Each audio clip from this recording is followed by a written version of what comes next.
Ngayon, yung kaibigan natin na si Sir Box, si Box Populi, ang tanong niya, ano ang kahalagahan ng sining sa ating panahon at ano ang contribution nito sa lipunang Pilipino?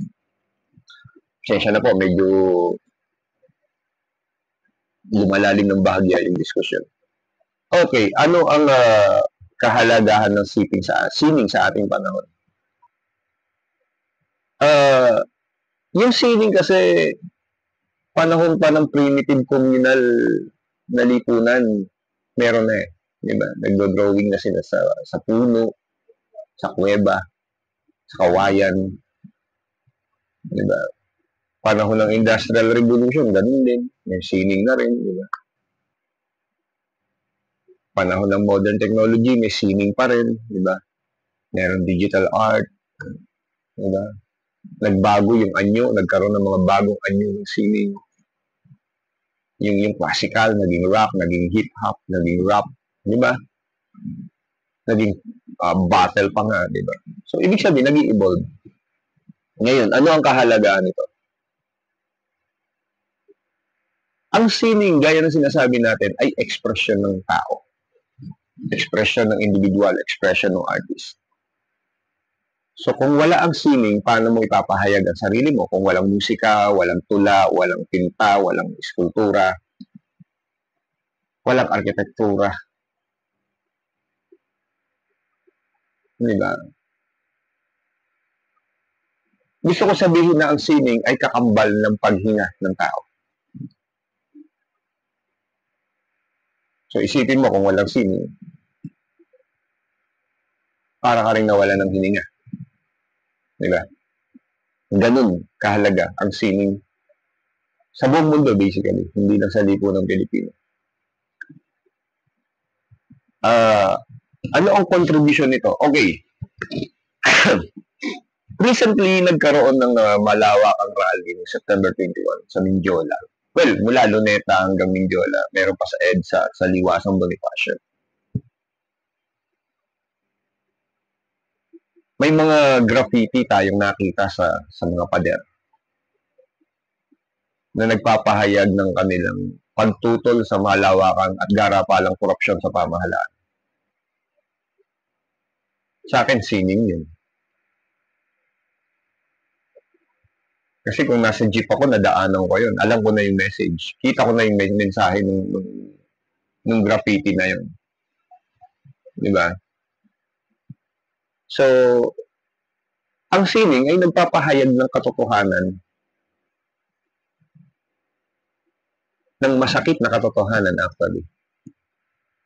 At ito yung ginagamit ng ibang sektor ng ating lipunan para ipahayag yung kanilang pagtutol, yung kanilang reklamo, di ba? Yung kanilang mga hinaing at panawagan nang hindi gumagamit ng dahas. Diba? Okay, sasabihin ng iba, hindi, against the law kasi ano yan vandalism. Diba? Well, mas maiba pang diskurso yun. It requires another chapter. Hindi na tayo papaloob doon kung tama o mali. I'm not saying tama o mali. What I'm saying is, ito yung contribution. Kasi kung babalikan mo ang kasaysayan, kahit ng panahon ng mga Russian Revolution, panahon nila Vladimir Lenin, ginagamit na ang sining sa propaganda. Diba? Ginagamit na yung mga poster making noon, yung paggamit nila ng mga litrato, paggawa ng poster, panawagan, dumalo sa rally, sumali sa union, di ba? Sining na yun eh. Visual arts na yun. Di ba? Yung mga kanta ng ating mga kababayan o ating magagaling na hindi ko masabing progresibo, no? Pero mga makabayang kanta, makabayang mga awit. Gary Granada, Joey Ayala, Heber Bartolome, Jess Santiago. Sining yun. Yung musika nila, sining yun. Yung lyricong sinusulat nila, sining yun. Ano ang contribution nito? Maraming namumulat sa kalagayan. Maraming natututong magmahal sa bayan, sa kalikasan. Yun ang contribution ng sining.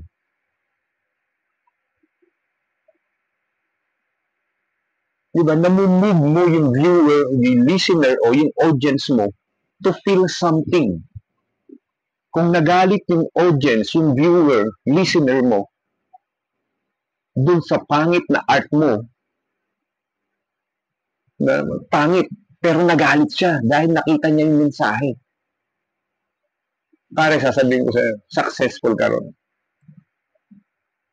Kasi, kumonekta ka dun sa viewer. Na-move mo siya, nakaramdam siya dahil sa nakita niya, dahil sa narinig niya, dahil sa gawa mong sining. Yun, isang malaking contribution yun.